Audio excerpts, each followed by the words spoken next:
Are sellers crazy? In many cases, the answer is yes, but in today's video, we're going to spend a little bit of time talking about the crazy things that sellers are requesting of home buyers in counteroffers. If you're a home buyer out there looking, you've probably seen some of these things come back in your counteroffer. But as someone who represents a lot of home buyers, I see a lot of counteroffers, and I'm seeing a lot of commonalities in these counteroffers. So in today's video, I want to spend a little bit of time and talk about them to help guide you through the process to make you more educated, because the more educated you are, the easier the process is going to be, in theory at least, right? So we're going to talk about these things. Everything from escrow deposit to waiving certain contingencies to seller rent backs, finding replacement properties, all of these things, right? And by knowing this now, it gives you a little bit of time to think about it. If you are a home buyer out there and you're making offers, you know the process moves very, very quickly. From the time you make an offer to the time you receive a counteroffer can be a matter of a day, maybe a couple of days, but oftentimes sellers are giving you just 24 hours to respond to their counteroffer, which means that you have to make quick decisions. And the last thing you want to do as a home buyer is have regrets and or put your deposit at risk if you decide to change your mind by accepting some of these terms. So by understanding and knowing these terms now, it gives you time to consider them if they do come back in a counteroffer, right? That way you don't have to make emotional, irrational decisions on the spot. You've had some time to consider these if you do end up seeing them in a counteroffer. And the first thing we're going to talk about is deposit, right? Because deposit's what you could actually lose if you do sign a counteroffer. You get into contract to purchase a home and you end up backing out for whatever reason. Now, clearly, there's contingencies in place that allow you to back out and not lose that deposit. But if you got past that point, the deposit could be at risk. But one of the most common things I'm seeing right now in this market is sellers requesting a 3% deposit. Now, up until recently, it wasn't common, right? I mean, I've had a lot of buyers in the past put 1% deposits down, put 2% deposits down, but because of where home prices are now, putting a 3% deposit down, on $1 million house, that's $30,000. And you have to know up front that you are likely going to be expected in many cases to put 3% deposit down. Now, why are they asking for 3%? What's the significance there? In the state of California, if a buyer and a seller initial the arbitration and mediation clause, the most a seller can really take from a home buyer if the buyer backs out of escrow is 3%.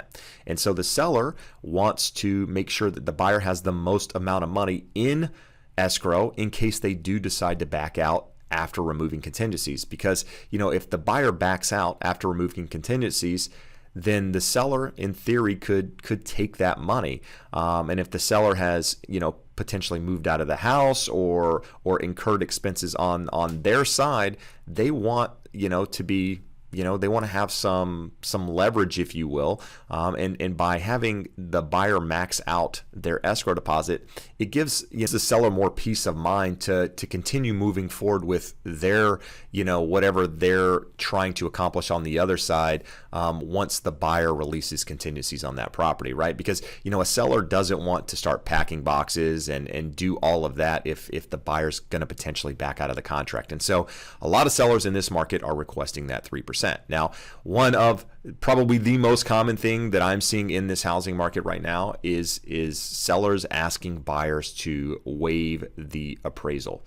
Why are they asking a buyer to waive the appraisal?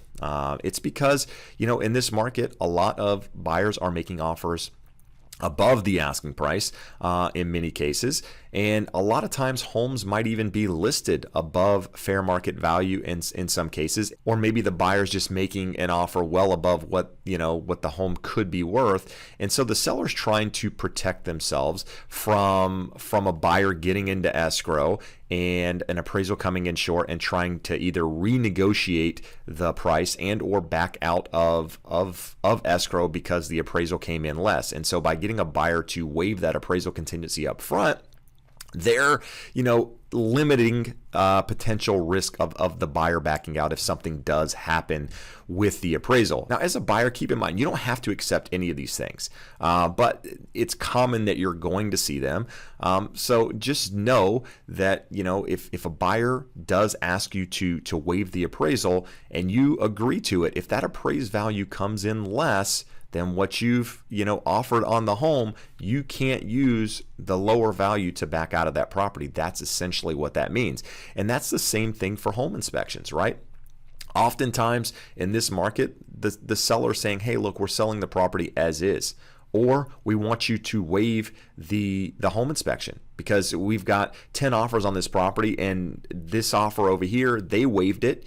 And so we want you to waive it. And I'm often getting viewers ask me, buyers ask me, should I waive the home inspection? And my answer is always no. No, I don't believe you should ever waive the home inspection unless the seller has provided you with a home inspection, in which case maybe you can remove it. But understand, by waiving that home inspection or agreeing to purchase the home as is, you're basically taking any issues with that property and saying, I don't care about them, I'm willing to buy the property, and if something does come up, then you can't go back on the seller for them. Right now, if there are known issues with the property, the seller is supposed to disclose these items through the seller disclosure part of the process. But if they're not aware of them and something does come up, because you've waived your inspection, you've agreed to purchase the property as is, whatever it is, you essentially can't use that to back out. And if you did back out, if you found an issue for whatever reason and you decided to back out after you had waived that, then your deposit could be at risk. So just understand, by waiving these things, you could potentially be putting your deposit at risk if you decide to back out. And while we're on the topic of home inspections, I had somebody reach out to me recently and say, my realtor told me I don't even need a home inspection because I'm buying a condo and everything is covered by the association and what have you. Nothing could be further from the truth.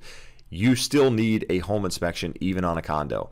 So just keep that in mind. If you're out there making offers, you might see a seller request, that you remove that home inspection contingency and or purchase the property as is. Now, another thing that I'm seeing a lot of is seller shortening the contingency periods. What does that mean? Well, in the state of California, you typically have 17 days to do all of your inspections on the property, including appraisal, review disclosures, review HOA docs, review the preliminary title report, and then typically you have 21 days to get loan approval. So that's 4 additional days after the inspection phase. So at 21 days, you would have to release all contingencies and decide whether or not you're moving forward with that property.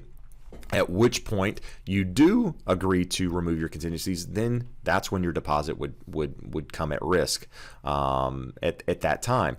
So is it crazy that a seller is asking you to shorten your contingency periods? And the answer is no. Oftentimes, as when I'm writing offers for buyers, we're shortening those contingency periods to make it actually look more appealing to the seller to start with. You can get inspections done in a shorter period of time. In fact, most lenders out there can get their loans approved in a shorter period of time. Appraisals can typically get completed in a shorter period of time too, but that's one of those things at the moment that you need to verify, right? If you're going to shorten contingency periods, talk to your lender before making an offer. How quickly can we get loan approval? How quickly do you think we can get the appraisal completed? Because appraisal is one of those things, depending on where you're located at the moment, unless you're willing to pay a rush fee, it could take you 2, maybe 3 weeks to get the appraisal. So if you're waiving some of these things up front and or shortening the time periods, it could end up biting you in the end if things don't move along as they should. But understand, a shortening of contingencies isn't one of those crazy things that sellers are requesting. It's pretty common out there, something that I often suggest sellers do on my side as well, because it firms up whether or not the buyer is going to move forward sooner, right? So the quicker you get through those contingency periods, the sooner you can confirm that buyer is going to move forward, and the less risk of them backing out. And so for a seller, that's obviously a good thing. The quicker they get there, the quicker they can make plans to do whatever they need to do on their side. Now, another thing I'm seeing a lot of is sellers come back and say that they're not willing to pay certain fees. They're not willing to pay home warranties. They're not willing to pay for termite clearance. They're not willing to pay for certain things in the contract. It's because they're in a market where they have leverage, right? It's a seller's market. it's not only a seller's market, it's a super seller's market, and they have a lot of leverage in this market, and oftentimes they're saying they're not willing to do certain things. So just know, as a buyer going into it, that you might see that come up. Now, again, it doesn't mean you need to accept it. It just means that, it's something that sellers are often doing, and you can call it greed, you can call it whatever, but it's because there are buyers out there willing to waive these things, and so they want to make sure it's clear up front that they're not willing to do it because they don't want to have to deal with that negotiation later. And another thing I'm seeing a lot of is rent backs. Right? Somebody asked me the other day, can you explain what a rent back is? A rent back is essentially the seller is agreeing to close on the property and is staying in the property for whatever period of time you guys determine as part of the offer, and they're willing to rent the property back from you, typically at your principal, interest, taxes, and insurance, and if you have an HOA, that HOA. So what they do is, if you give a seller a rent back for 14 days, they're taking your PITI, and doing a per diem to find out what the cost is per day, and they're willing to pay you that amount to stay in the property. Now, why would a seller need to stay in a property? Maybe because, their property isn't ready. Maybe the property that they're purchasing isn't available yet, or their close of escrow isn't until a later time, or maybe they're moving out of state. Whatever the reason is, understand that it's pretty common in this market for a seller to ask for some sort of rent back. And what I'm seeing a lot of is buyers offer that rent back for free to help their offer stand out. Now, you might say, that's crazy. I'm not willing to just let the seller stay in the property. I already paid him over the asking price and gave up all this other stuff. I'm not going to let him just stay in the property for free. Okay, but a lot of buyers are willing to do it, to help their offer stand out. So don't be surprised to see a seller ask for a rent back. What's the risk of a seller staying in a property? Well, I guess the risk could potentially be that the seller decides that they're not leaving the property. And that actually did happen here in Southern California over a year ago, prior to the pandemic. A seller decided that when they sold the property that they weren't leaving, and they've been in that property ever since. It's been 18 plus months now that they've been in the property. So that's the risk. But, in my career, I see a lot of rent backs. I see a lot of people stay in possession of the property after the close of escrow for a period of time. It's not uncommon. I would say that the risk of them staying in the property is very, very low. But just understand that, that's something that you could see.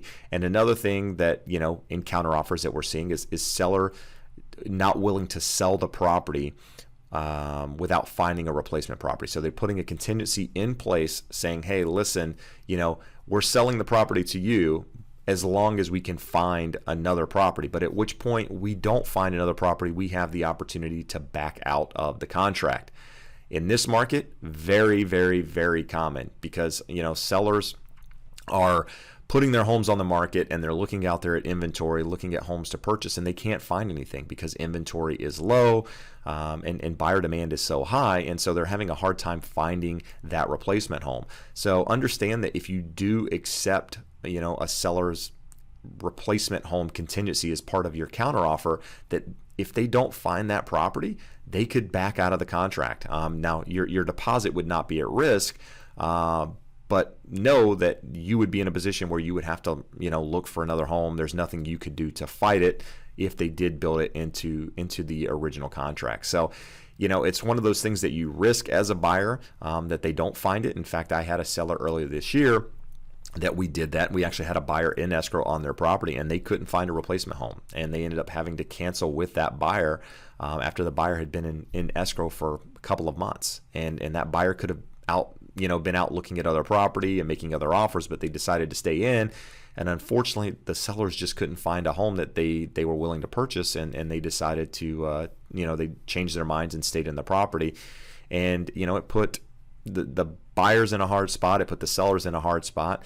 And, it's common in this market to see that. So just know that it's something that, you could potentially, that could potentially affect you if you do accept it and the seller is not able to find that replacement home. Last thing that I see a lot of in counteroffers and buyers out asking me if it's normal is the sellers to pick the service providers. The seller gets to decide who the escrow company is, who the title company is, in some cases who the home warranty company is, and what have you. And that's completely normal. In a market where the sellers are in control, a seller's market, oftentimes, the sellers are the ones picking those service providers. It's not anything out of the ordinary, anything that you should be, really alarmed with in that case. But just something to keep in mind if you do see it come across on a counteroffer. So hopefully that information gives you a better idea of what to expect if you're out there making offers.